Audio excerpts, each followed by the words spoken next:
السلام عليكم ورحمة الله وبركاته.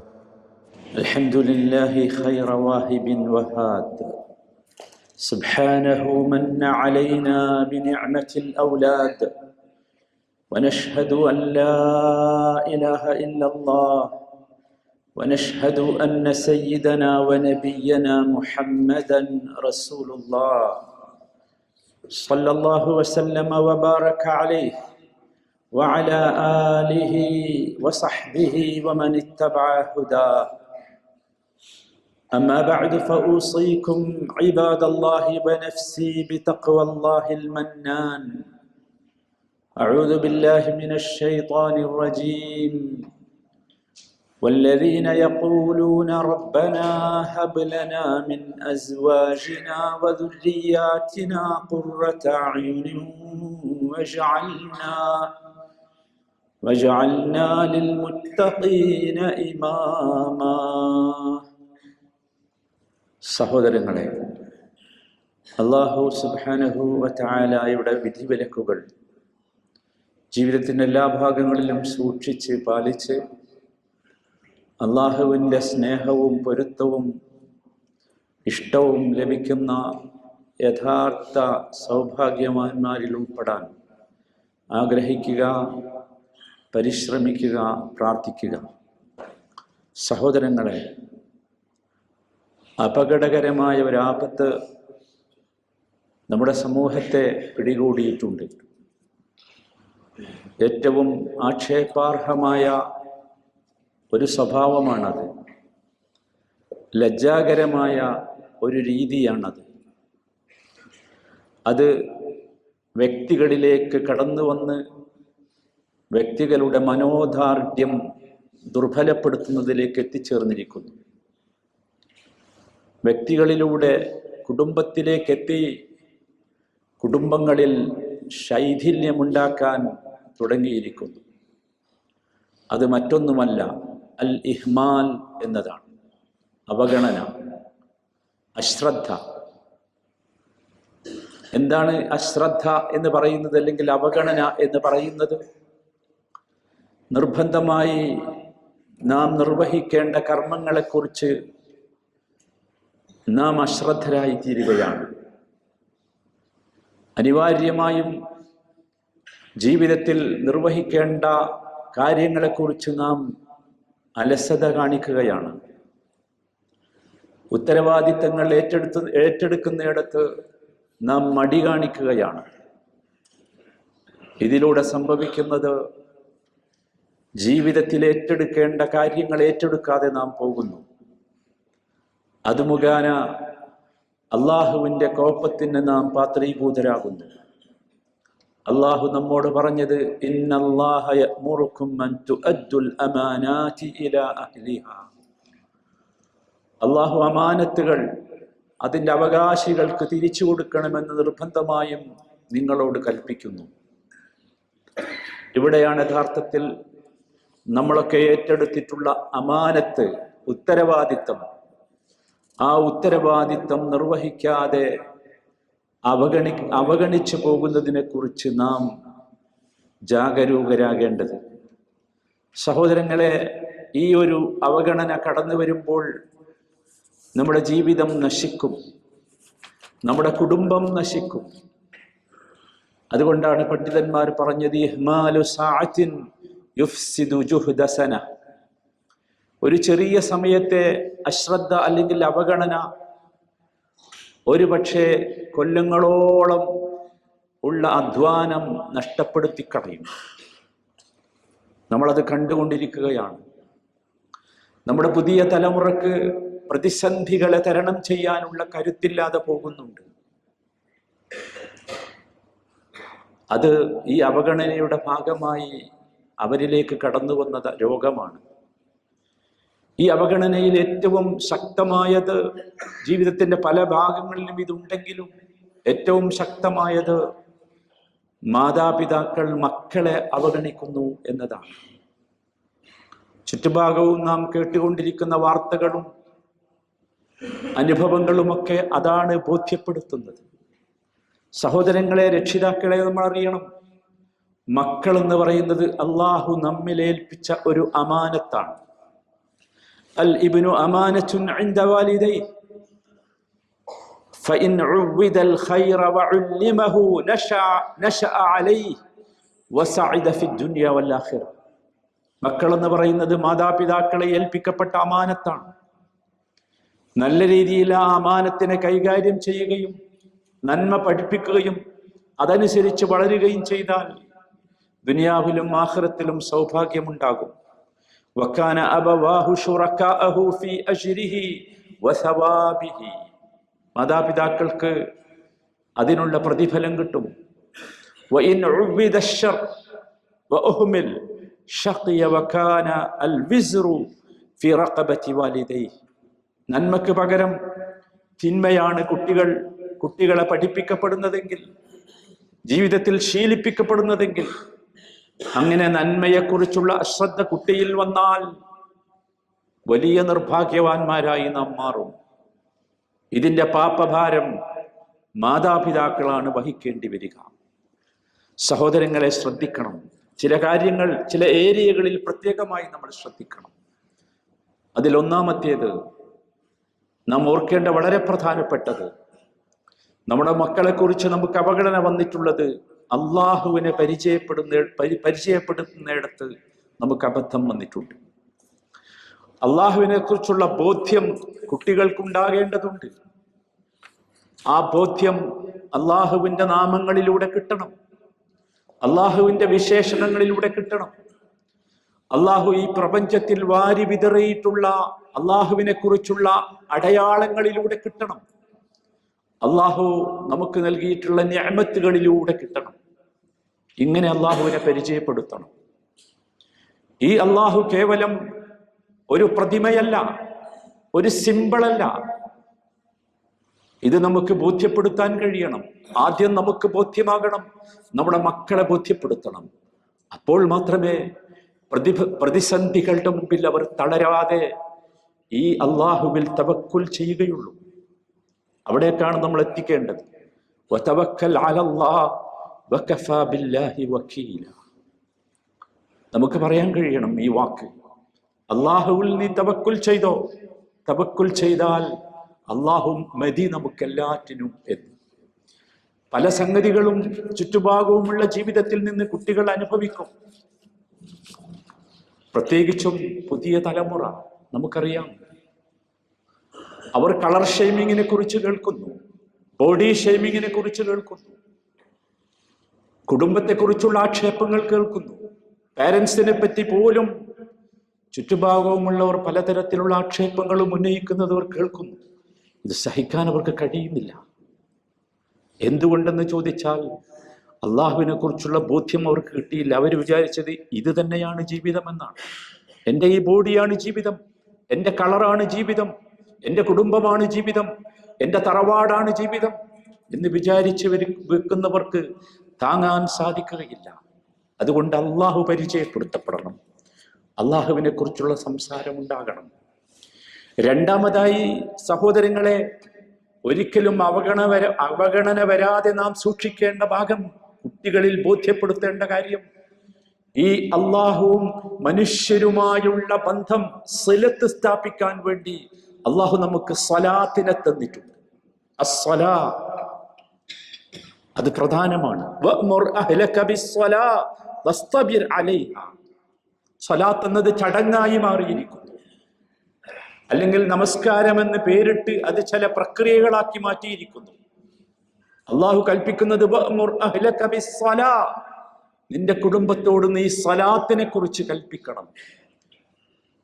അത് കേവലം ഒരു നമസ്കാരം എന്ന് പറയുന്ന ചില പ്രവർത്തനങ്ങളല്ല, മറിച്ച് സൃഷ്ടാവിൻ്റെയും റബ്ബിൻ്റെയും നമ്മുടെയും ഇടയിലുള്ള ബന്ധമാണ്, ബന്ധം ചേർക്കലാണ്. ആ സ്വലാത്ത് സത്യത്തിൽ അല്ലിമു ഔലാദകുമുസ് സ്വലാ, റസൂലുള്ളാഹി സ്വല്ലല്ലാഹു അലൈഹി വസല്ലമയുടെ കൽപ്പനയാണ്. നിങ്ങളുടെ മക്കളെ നിങ്ങൾ സ്വലാത്ത് പഠിപ്പിക്കണം. കാരണം സ്വലാത്ത് വീര്യം നൽകും, ശക്തി നൽകും, സ്വഭാവം നന്നാക്കും, മനസ്സിനും ഹൃദയത്തിനും പവർ നൽകും. ഇതാണ് സ്വലാത്ത് എന്ന് പറയുന്നത്. പ്രതിസന്ധികൾ വരുമ്പോൾ നബി സല്ലല്ലാഹു അലൈഹി വസല്ലം ഓടിച്ചെന്ന് 2 റക്അത്ത് നമസ്കരിക്കുമായിരുന്നു.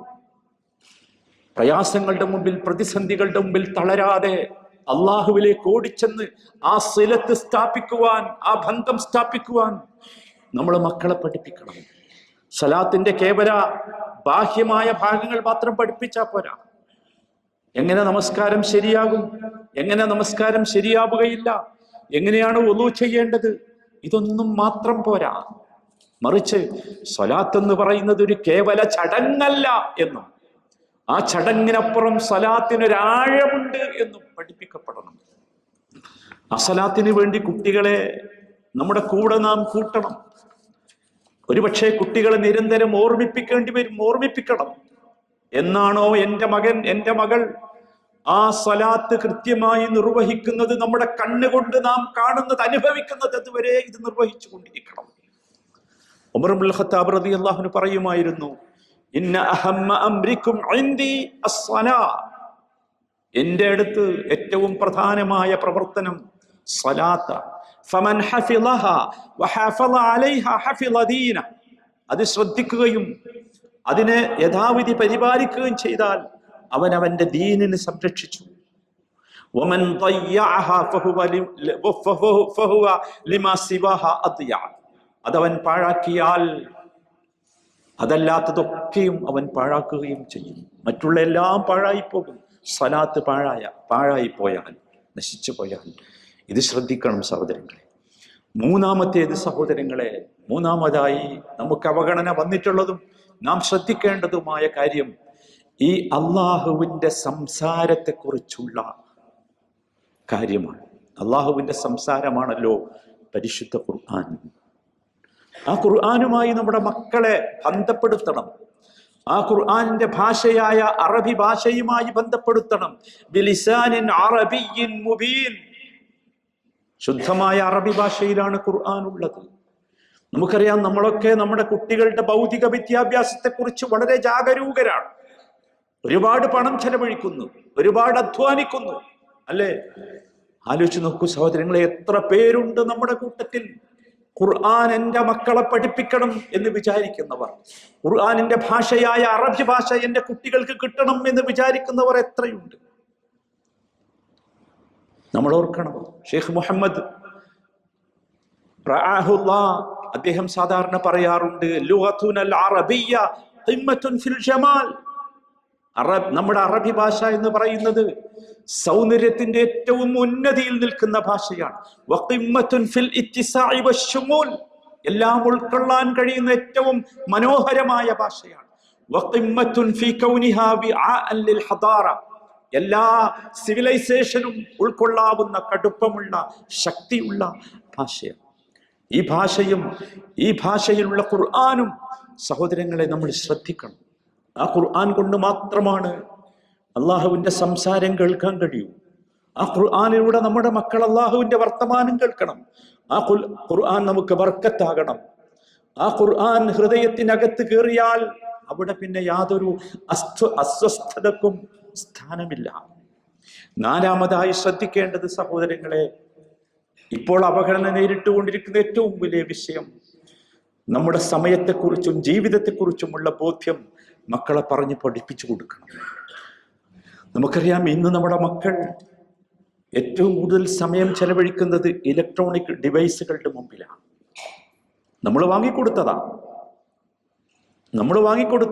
നമ്മുടെ അധ്വാനത്തിന്റെ ഫലമാണ്.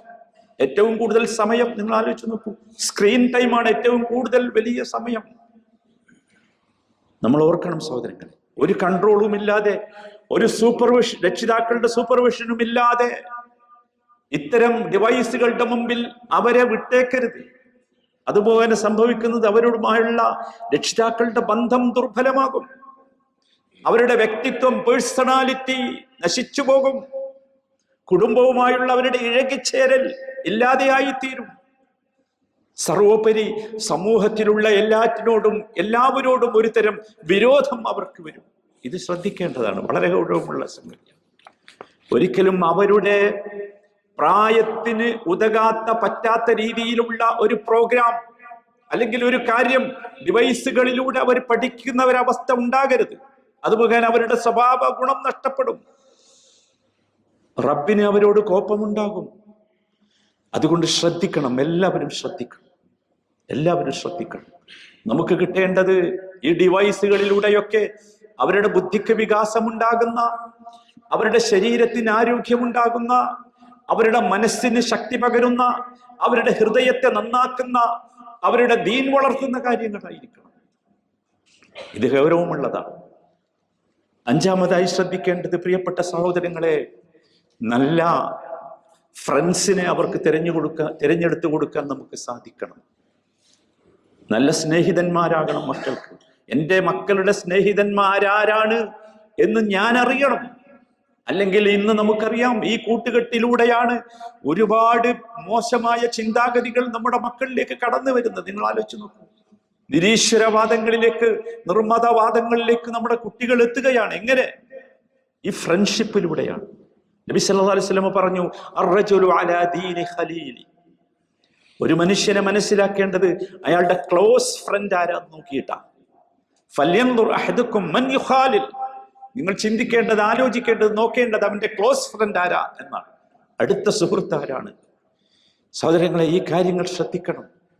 എന്നിട്ട് നമുക്ക് ഇത്തരത്തിലുള്ള അവഗണനകൾ ഒഴിവാക്കി ഒരു സീരിയസ് ആയ പാരന്റ് ആകാൻ നമുക്ക് സാധിക്കണം. അപ്പോൾ മാത്രമേ രക്ഷപ്പെടൂ. അല്ലാഹു ആ സൗഭാഗ്യം നമുക്കൊക്കെ നൽകുമാറാകട്ടെ. അഖൂലു ഖൗലി ഹാദാ ഫഅസ്തഗ്ഫിറുല്ലാഹ ലി വലക്കും.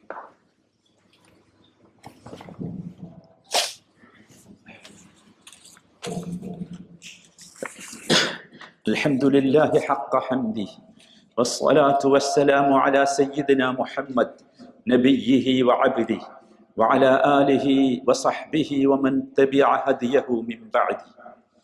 സഹോദരങ്ങളെ, ആറാമതായി മക്കളുടെ കാര്യത്തിൽ ശ്രദ്ധിക്കേണ്ടത് അവരുടെ മെന്റൽ ഹെൽത്തിനെ കുറിച്ചാണ്. അവരുടെ മാനസിക ആരോഗ്യം, അത് വളരെ പ്രധാനമാണ്. ഇന്ന് നമ്മുടെ കുട്ടികളുടെ മാനസികാരോഗ്യം വഷളാകുന്നു എന്നത് നമ്മളൊക്കെ അറിയുകയാണ്, അനുഭവിക്കുകയാണ്. സത്യത്തിൽ എന്തുകൊണ്ട് എന്ന് ചോദിച്ചാൽ, മക്കളുമായി രക്ഷിതാക്കൾക്കുള്ള ഒരു ഇമോഷണൽ ബന്ധം ഇല്ലാതെയാവുകയാണ്. ഒരു വൈകാരിക ബന്ധം ഉണ്ടാക്കിയെടുക്കേണ്ടതുണ്ട് കുട്ടികളുമായി. അത് വളരെ പ്രധാനമാണ്. നമ്മുടെ സ്നേഹവും നമ്മുടെ അഫെക്ഷനും ഒക്കെ കുട്ടികൾക്ക് കാണിച്ചു കൊടുക്കാൻ നമുക്ക് സാധിക്കണം. നമ്മൾ എത്ര പേർ നമ്മുടെ മക്കളെ അടുത്തിരുത്തി, മടിയിലിരുത്തി ഉമ്മ വെച്ച് ഐ ലവ് യു എന്ന് മക്കളോട് പറഞ്ഞിട്ടില്ലല്ലോ ആരും. നമുക്ക് പ്രകടിപ്പിക്കാൻ സാധിക്കണം. നോക്കൂ, എത്ര മക്കളാണ് ഇന്ന് ഈ സെൽഫ് കോൺഫിഡൻസ് നഷ്ടപ്പെട്ടവർ. അതുകൊണ്ടല്ലേ അവർക്ക് ആത്മഹത്യ ചെയ്യേണ്ടി വരുന്നത്. നമ്മൾ ആലോചിക്കണം. നമ്മൾ ആലോചിക്കണം. ഈ കാര്യം വളരെ പ്രധാനമാണ് സഹോദരങ്ങൾ. അത് മുഖേന അവര് വല്ലാത്ത ഒരു സൈക്കോളജിക്കൽ ഡിസോർഡറിൽ എത്തുകയാണ്. അതാണ് പ്രശ്നം. സൈക്കോളജിക്കൽ ഡിസോർഡറിൽ എത്തുമ്പോൾ ഇനി എന്താ ചെയ്യേണ്ടതെന്ന് അറിയില്ല. ആ ഒരവസ്ഥ നമ്മൾ കണ്ടുകൊണ്ടിരിക്കുകയാണ് സഹോദരന്മാർ. ഒരുപാട് സോഷ്യൽ ഇഷ്യൂസ് നമ്മുടെ കുട്ടികൾ അവർക്കുണ്ട്. ഇതൊന്നും നമ്മൾ അറിയുന്നില്ല. അതാണ് പ്രശ്നം. അറിയണം. വൈകാരിക ബന്ധം കൊണ്ട് മാത്രമേ ഇതൊക്കെ അറിയാൻ സാധിക്കുകയുള്ളൂ. നമ്മൾ ശ്രദ്ധിക്കണം സഹോദരൻ. നമുക്ക് മക്കളെ സ്നേഹിക്കുകയും സ്നേഹിക്കുന്നു എന്നവരെ ബോധ്യപ്പെടുത്തുകയും ആ സ്നേഹം അവരുടെ മുമ്പിൽ പ്രദർശിപ്പിക്കുകയും ചെയ്യാനാവണം. അതാണ്. അവരുടെ പ്രശ്നങ്ങൾ നമ്മൾ അഡ്രസ് ചെയ്യണം. ഒളിച്ചോടരുത്. ഇപ്പൊ സംഭവിച്ചുകൊണ്ടിരിക്കുന്ന അതാണ്. അതുകൊണ്ടാണ് കുട്ടികൾക്ക് പിടിച്ചു നിൽക്കാൻ കഴിയാതെ പോകുന്നത്. സഹോദരൻ, നമ്മുടെ മക്കൾക്ക് വേണ്ടി നാം സമയം കണ്ടെത്തണം. നോക്കൂ, നമ്മൾ ജോലി ചെയ്യാൻ നമ്മൾ സമയം കണ്ടെത്തുന്നുണ്ട്. നമ്മുടെ ആരോഗ്യത്തിന് വേണ്ടി എക്സസൈസ് ചെയ്യാൻ സമയം കണ്ടെത്തുന്നുണ്ട്. മക്കൾക്ക് വേണ്ടി സമയം കണ്ടെത്തണം. അവരെ നാം വിട്ടേച്ച് കളയരുത്. സ്കൂളിനെ മാത്രം ഏൽപ്പിക്കരുത് അവരെ, അല്ലെങ്കിൽ മദ്രസയെ മാത്രം ഏൽപ്പിക്കരുത്, അല്ലെങ്കിൽ ഹോസ്റ്റലിനെ മാത്രം ഏൽപ്പിക്കരുത്, ജീവനക്കാരെ വേലക്കാരെ മാത്രം ഏൽപ്പിക്കരുത്. നമുക്ക് ചില ബാധ്യതകളുണ്ട്. ആ ബാധ്യതകൾ നമ്മൾ നിർവഹിക്കണം സഹോദരങ്ങളെ. ഇല്ലെങ്കിൽ നബി സല്ലല്ലാഹു അലൈഹി വസല്ലം പറഞ്ഞില്ലേ, കഫാ ബിൽ മർഇ ഇസ്മൻ അൻ യുദയ്യ മൻ യഊൽ. കെയർ ചെയ്യേണ്ടവരെ കെയർ ചെയ്യാതെ പരിഗണിക്കാതെ വിടുക എന്നത് മതി ഒരു മനുഷ്യൻ അവന്റെ ജീവിതത്തിൽ ചെയ്യുന്ന പാപങ്ങൾ. മതി. ആരൊക്കെ പരിഗണിക്കേണ്ടതുണ്ടോ, ആരൊക്കെ ശ്രദ്ധിക്കേണ്ടതുണ്ടോ അവരൊക്കെ ശ്രമിക്കണം. പ്രത്യേകിച്ച് എൻ്റെ മുമ്പിലിരിക്കുന്ന പുരുഷന്മാരായ രക്ഷിതാക്കൾ ശ്രദ്ധിക്കണം. ആൺകുട്ടികളെ ശ്രദ്ധിക്കേണ്ടത് നിങ്ങളാണ്. എൻ്റെ ശബ്ദം കേൾക്കുന്ന സഹോദരിമാർ ശ്രദ്ധിക്കണം. പെൺകുട്ടികളെ ശ്രദ്ധിക്കേണ്ടത് നിങ്ങളാണ്. വേർതിരിച്ച് നാം മനസ്സിലാക്കണം. കാരണം അവരും ആൺകുട്ടികളും പുരുഷന്മാരുമായും പെൺകുട്ടികളും സ്ത്രീകളുമായും കടുപ്പമുള്ള ഒരു ഇമോഷണൽ കോണ്ടാക്ട് ഉണ്ട്, ബന്ധമുണ്ട്. ആ ബന്ധം നമ്മൾ ശ്രദ്ധിക്കണം സഹോദരങ്ങളെ, ഓരോരുത്തരും ശ്രദ്ധിക്കണം. ഇതൊന്നും ആരെങ്കിലും ചെയ്യട്ടെ എന്ന് പറഞ്ഞ് വിട്ടേച്ചു പോകരുത്. ഈ രീതിയിലുള്ളൊരു മാറ്റമാണ് ജീവിതത്തിൽ ഉണ്ടാകേണ്ടത്. അപ്പോൾ മാത്രമേ നാം ഇപ്പൊ കാണുന്ന ഈ പ്രതിസന്ധിയിൽ നിന്ന് നമുക്ക് രക്ഷപ്പെടാൻ സാധിക്കുകയുള്ളൂ. അള്ളാഹു നമുക്ക് നല്ല മാനസികാരോഗ്യമുള്ള ഹൃദയാരോഗ്യമുള്ള മക്കളായി നമ്മുടെ മക്കളെയൊക്കെ മാറ്റിത്തരുമാറാകട്ടെ. അല്ലാഹുമ്മ സല്ലി വസല്ലിം വബാരിക് അലാ നബിയിന മുഹമ്മദ് വഅലാ ആലിഹി വസഹ്ബിഹി വത്താബിഈൻ. وارض اللهم عن أبي بكر وعمر وعثمان وعلي وعن سائر الصحابة الأكرمين.